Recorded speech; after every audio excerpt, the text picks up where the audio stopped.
Welcome to Littlefield University. Today we are taking a look into the creative process behind our 2021 video for the fashion brand HMETE. Check it out.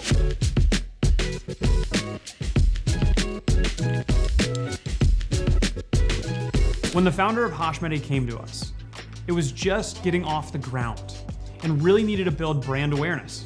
Now, when you think about a fashion content, you might think it's just easy, shooting and attractive people walking around in specific clothes. Well, let me tell you, there's a little more that goes into it.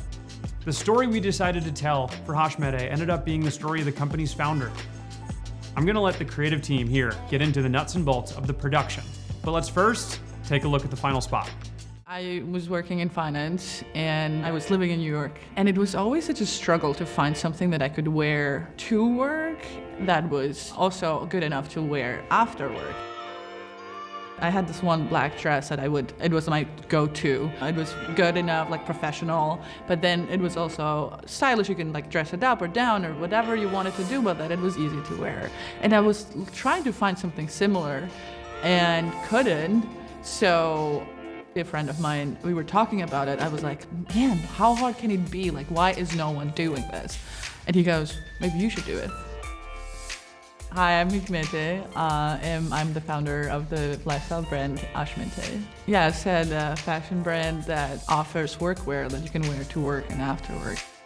Kind of like it's supposed to move with you throughout your day and all the activities that you have. From the very beginning, it was very important to me to use sustainable fabrics, to use natural fibers that are decomposable, that do not add to that pollution that is being created by the fashion industry.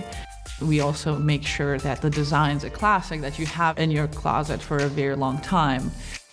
The main fabrics that we use are wool, viscose, silk. It's such high quality, and the fact that it is also sustainable makes me so excited to use it anytime we're creating something new, so that, it's no question for us. It has to be sustainable. I'm doing this because I truly believe in this brand, and I truly believe we're creating something great.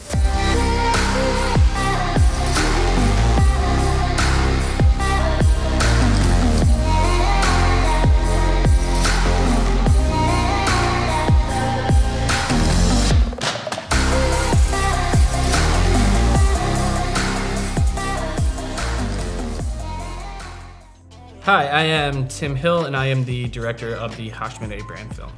Hi, I'm Stephen Malik. I was one of the producers on this brand film. Hi, I'm Alan Imber, and I was DP on this project. The goal was to just get her brand out there, make people more aware, and kind of just tell her story of how she wanted to pursue sustainable fabrics within making clothes and having no compromises. I wanted to do something that was like a very traditional brand film where she's telling her story, how she got into it, but also showcasing a lot of the materials and clothing pieces that she was making and producing.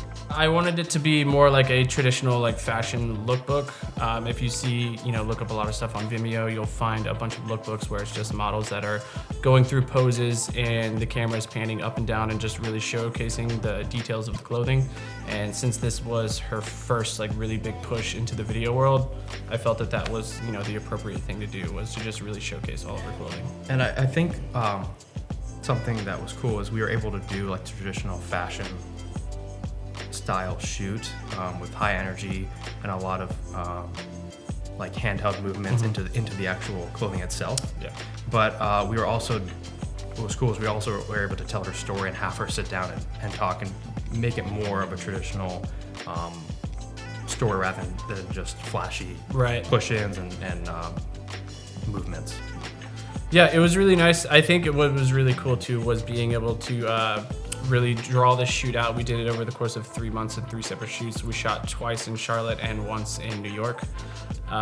Most of the street stuff that you see is all in New York, and that was consisting of 2 days of us just running around to any location that looked cool enough, and then we would just stop and start shooting there, and yeah, it was a blast.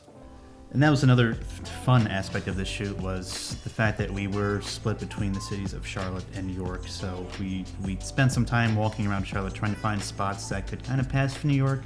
We do have a lot of skyscrapers in uptown Charlotte. And then making sure those would cut well with the stuff that they were shooting in New York City. I think the interview portion was great because it was the last thing that we got to do in that building. We were able to stage the entire area. I painted the walls. We did it. The back wall was exposed brick. The 2 walls on the side I had painted a few days before. We kind of wanted to make it look like a New York lofty workspace. Exposed brick. You have your conduit running on the wall instead of it being hidden. We wanted to kind of put some fabrics on the wall or leaned up against the wall or something, just to show that it was her workspace and this is somewhere that she goes all the time. This is where she does her designs and everything like that. And I think that we achieved that look very well. Corinne helped out a lot with that. Alan helped out a lot with that. It just turned out a lot better than what I had initially planned because I was kind of bummed that we weren't going to be able to shoot that portion in New York. But I think with us having full control over lighting, setup, and everything like that, actually turned out to be a blessing. It was great. I think HMETE was the first project we were oh, we don't, we couldn't go to New York and shoot that, like you said, but we were able to be oh, we can make our own sets. And this was the first time we built a false wall for when Blocky was there. Yeah, that's right. And then we made a apartment loft where she worked with exposed brick and painted the walls and did all that. And now we kind of look at everything oh, we don't have to go rent a space, we can build it. So we had the 8x, I believe, on the right side, and we were shining a 300D through that.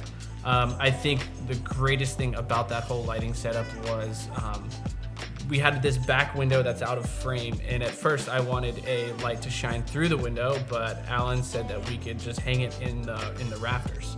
And so he got out there and put a 120D with a Fresnel on there and just created probably the most beautiful chair light that I've seen in a very long time. So very happy with how that looked. That, and then we also had, that was for the interview, that hair light. Mm-hmm. But then when we were shooting the scene where she was in her loft working on her designs, we had 300D through an 8x silk, and then to the left we had our Venetian blinds cardboard that Mike made. And then some quasars that were emitting our lamp light that was kind of just making the lamps seem that they're illuminating a little bit more than what they actually were. We also had that mirrored material that was reflecting. Oh yeah, that's right. That is right. Cool. Trying to get as much texture in there as possible. Yeah. And haze. Yeah. Love that haze. Mm-hmm. It was an all-encompassing shoot from the get-go. Whenever I had planned it throughout these shoots, and I knew that it was going to be spread apart. The whole goal was to film the brand film first, but also overshoot in B-roll to where we can get a bunch of social content, social ads, and stuff like that, and then also get a bunch of new photos for them to use for website, for ads, or just organic posting or anything like that. So it was very much a all-encompassing shoot, and we had to make sure that we were just covering it from every angle. I think in New York, by the end of day one, we were well, we got enough for 10 social videos already. So it was we were rolling. It was good. That was a cool studio. That little I don't remember what the name. It was some famous photographer. Mm-hmm. His studio in New York. I had I posted about it on my story, and I had so many people swipe up and be "You're shooting at so-and-so studio." I'm yeah, it's awesome. Yeah, I had no clue who that person was. It was just an affordable place on Peerspace. It was cool. So I did not know that we were going to a very nice spot. The ending is hot, and it just kind of showcases, very humble brag, but it showcases our talent and how we were able to really pull a lot of things together that were unknown before we got there.